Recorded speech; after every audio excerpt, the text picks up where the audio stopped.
अगर ओपीएस लागू करनी है, हम कहां मना करें। हम कह रहे हैं कि आप और व्यवस्था करिए। बहुत सारी चीजों को लेकर के हम बात कह सकते हैं, लेकिन मैं समझता हूं कि जिस प्रकार से हम उम्मीद किए थे, सुखविंदर सिंह सुक्खू ये ऐसी पृष्ठभूमि के हैं जिनके परिवार से कोई राजनीति में नहीं है और लंबे संघर्ष के बाद यहां पर पहुंचे हैं, तो हमको लग रहा था कि ये जन भावनाओं का सम्मान करेंगे। हमें लग रहा था कि ये इस प्रकार के निर्णय नहीं लेंगे, लेकिन उनके दिमाग में जुनून चढ़ा। और मैं कहूं जुनून नहीं, एक तरह के जिसको हमारी पहाड़ी भाषा में फतूर भी बोलते हैं, वही चढ़ गया।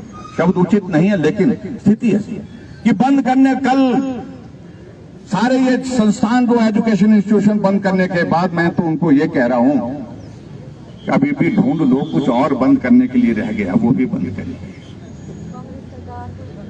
लेकिन एक बात कह रहा हूं मैं, इस तरह से बंद करते करते एक स्थिति ऐसी आएगी जब कांग्रेस के लोगों का सड़कों पर चलने के लिए जो है, लोग उनका जो है, उनको चलने के लिए दिक्कत होगी, उनको चलना बंद हो जाएगा। ये भी मैं बात कहना चाहता हूं, जिस तरह के हालात पैदा करते हैं।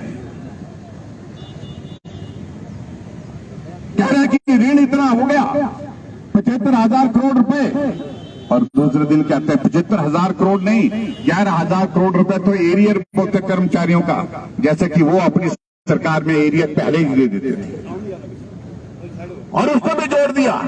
और उसके बाद आगे जोड़ करके ये भी कहने लगे कि भाई हम जो कर्मचारियों के सारी इनको मिला करके हम देखते हैं, और जो संस्थान खोले हैं इनको सारा उनको मिलाया जाए तो 95,000 करोड़ रुपए का ऋण।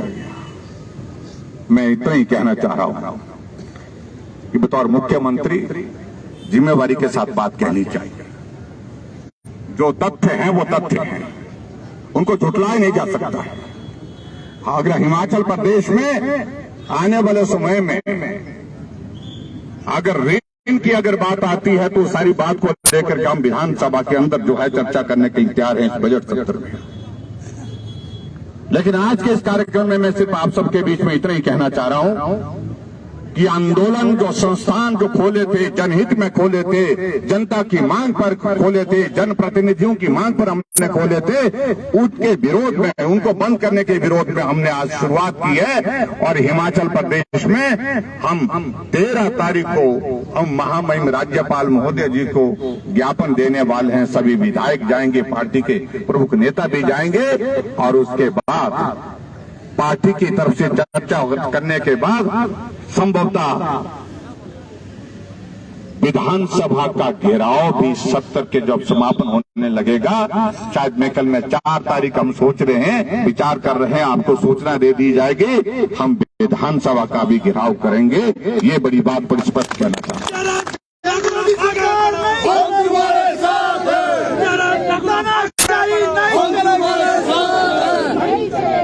अगर हिमाचल में सरकार नहीं है तो दिल्ली में नरेंद्र मोदी जी तो हैं,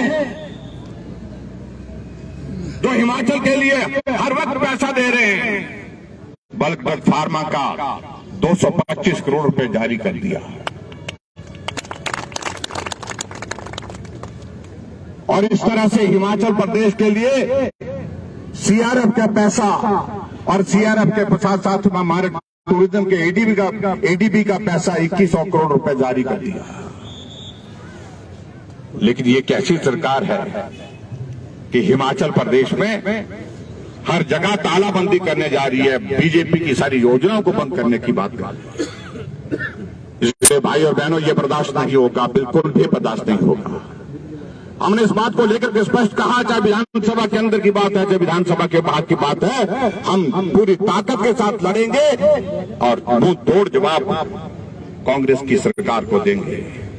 और मैं आप सबके बीच में इस बात को भी आदरणीय प्रधानमंत्री जी को बधाई देना चाहता हूं, हमारी पार्टी के राष्ट्रीय अध्यक्ष जगत प्रकाश नड्डा जी को भी, भाई अमित शाह जी को, और केंद्र के हमारे नेतृत्व को। अभी 3 राज्य में चुनाव हुए और तीनों राज्य में भारतीय जनता पार्टी और भारतीय जनता पार्टी गठबंधन की सरकार है। मोदी जी को जय श्री राम, जय श्री राम, जय श्री राम। इसलिए कांग्रेस के मित्रों, बहुत खुश होने की आवश्यकता नहीं। और जो हालात चल रहे हैं, जो परिस्थितियां चल रही है, मैं दावे के साथ कह सकता हूं, हिमाचल में 5 वर्ष इंतजार करने की जरूरत नहीं पड़ेगी। भारतीय जनता पार्टी इससे पहले ही सत्ता में आ सकती है।